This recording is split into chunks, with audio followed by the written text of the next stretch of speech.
Hopefully they'll draw at least some that I can get. Oh no, does only the first person to solve it get the points? Ugh. That means I have to be first to raise my hand. Please choose Paimon's riddle. Please choose Paimon's riddle. Riddle number 1. Let me see here. Ugh. This riddle is, unique, especially the handwriting. I have four corners, like a square pancake, but I'm stuffed and seasoned and carefully baked. Baked. I pass through the lips, one piece at a time. The more you consume, the broader your mind. They drew Shinchos! Better answer as quickly as you can. You don't want someone else beating you to it. You brat! It's, pizza! The answer is pizza! Even without the author coming forward, I can confidently declare this answer wrong. I mean, how does eating pizza broaden your mind? And while I'm no expert in exotic dishes, if I'm not mistaken, pizza is round, is it not? Like mora meat? But eating pizza makes you happy, and being happy makes it easier to face problems that need solving, so... Okay, Paimon admits she may have jumped the gun on this one. Maybe it's some other kind of food. No. Riddles are never that simple, and it needs to be something that makes people more intelligent. If Paimon had known it was gonna be this tough, she'd have read more books in her time. What is it? Have you got it? Huh?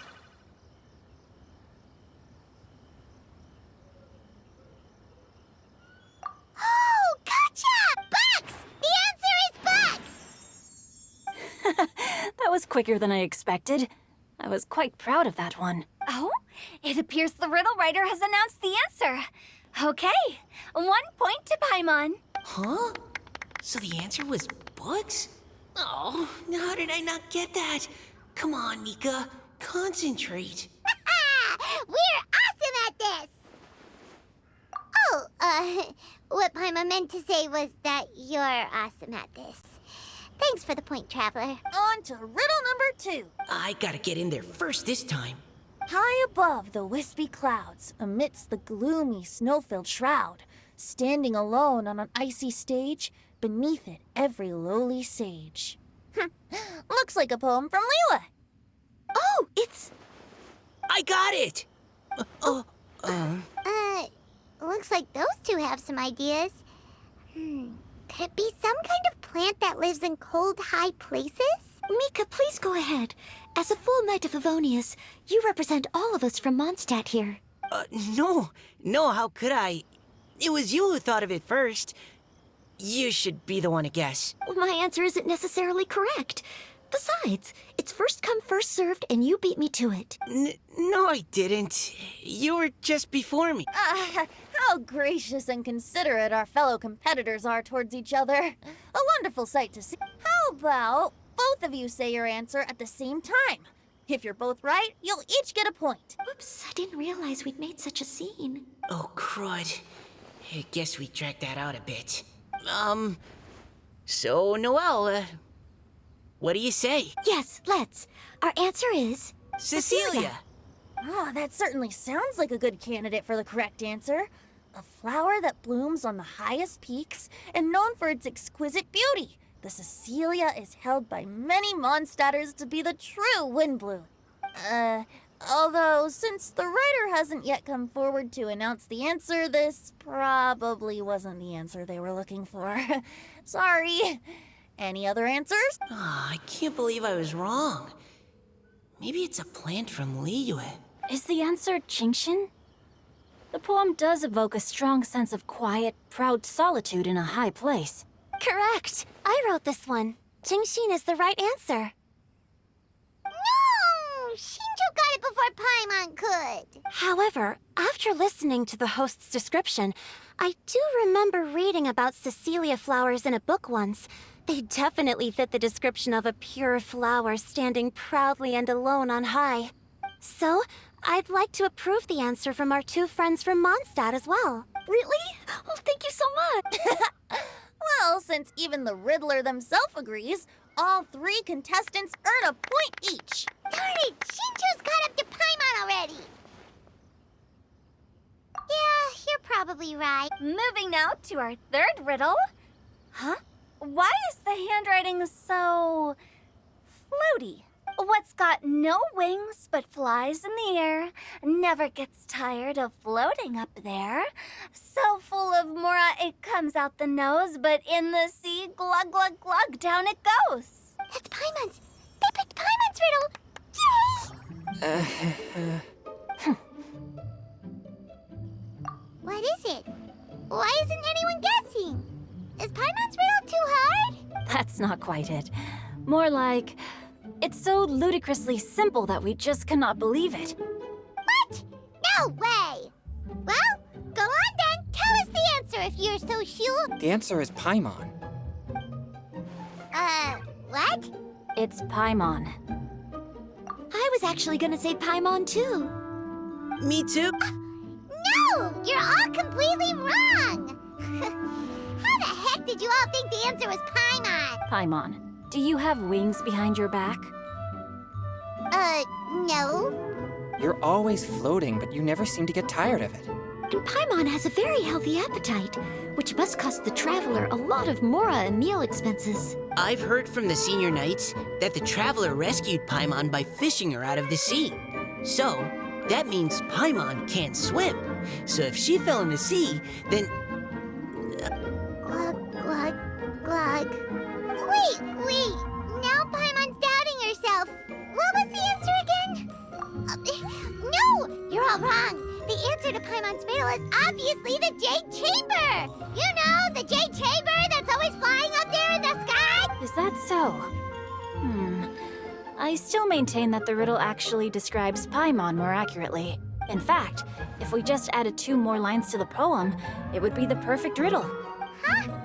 What do you want to add? The traveler's companion and talkative guide, a praiseworthy presence always by their side. Aww, do you mean it? Can we really add that part? You think so cute?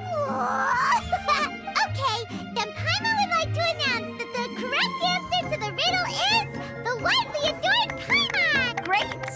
And with that, the widely adored Paimon has gifted a point each to everyone who answered just now.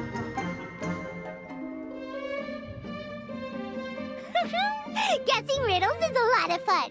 And even though Paimon didn't manage to beat Shinjo, Paimon still feels like she got a little smarter. Oh, didn't Changyu mention he was investigating something before? Let's go ask him about it.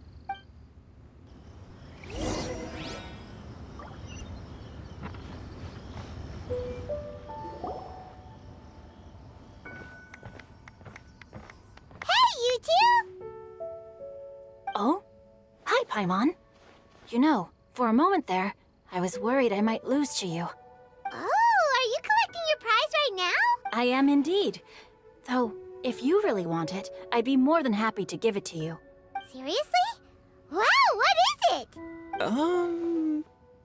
A most generous donation by yours truly as director of the Wangsheng Funeral Parlor. Namely, a buy one, get one free coupon for our high-end customized service package. It's a pleasant surprise to learn you're so interested in it, Paimon. Nope, nuh-uh, no thank you, hard pass, you can keep it. Are you sure? In that case, I'll gladly take it. Here you are. Now remember, this package comes with our anytime, anywhere. So, to what do we owe the honor, Paimon? What do you mean we? Changyun's the one Paimon's looking for, not you. Wasn't he saying something about needing help? Oh, yeah. That. How about I put it in riddle form? Huh? Isn't the competition over? 'Twas like a demon not demonic, or devil devoid of the diabolic. Afar it floated free above the ground, but when approached, though sought, naught could be found. Sounds to me like you encountered a ghastly little ghosty in the wild. Perhaps I should just explain it. Basically, while I was training this morning, I suddenly caught sight of a non-human entity. It was floating in the air without any kind of external aid, and its body was almost transparent. At first I thought I'd finally encountered a demon that wasn't repelled by my pure yang spirit, and immediately prepared to exorcise it. But none of my methods had any effect on it, and when I went to try and get a closer look at it and try to ascertain what I was dealing with, it disappeared into thin air. You're sure it's not a ghost or spirit of some kind? Quite sure. I could sense that it had a physical body, and if it were a spirit, I'm sure it would have been scared away long before I saw it. It's all my fault. I got overexcited, and in my haste, I didn't ascertain its true nature before taking action. Thinking back on it, if it wasn't an evil spirit, maybe I offended some kind of adeptus or illuminated beast. You shouldn't blame yourself. It was something you'd never seen before. Anyone else would have reacted the same way. Besides, we're making up for it now by doing our best to find out the truth. Any thoughts, Venti? Have you managed to untangle Chongyun's twisted tail? Why don't you take a guess first, Hu-Tao? Oh, that means you have. I can't be absolutely certain, but I'm reasonably sure it's not what Liyue would call an evil spirit or demon. So whatever it is, it's not dangerous. How about this? We can incorporate a search element into tomorrow's poetry activity. Oh, does that mean we get to play outside while we write poetry? Close, but no. Good ideas could just pop into your head out of thin air, but if you ask me, everyone should relax tonight and get a good rest before tomorrow. You say that, but your gaze keeps drifting over towards the wine stand.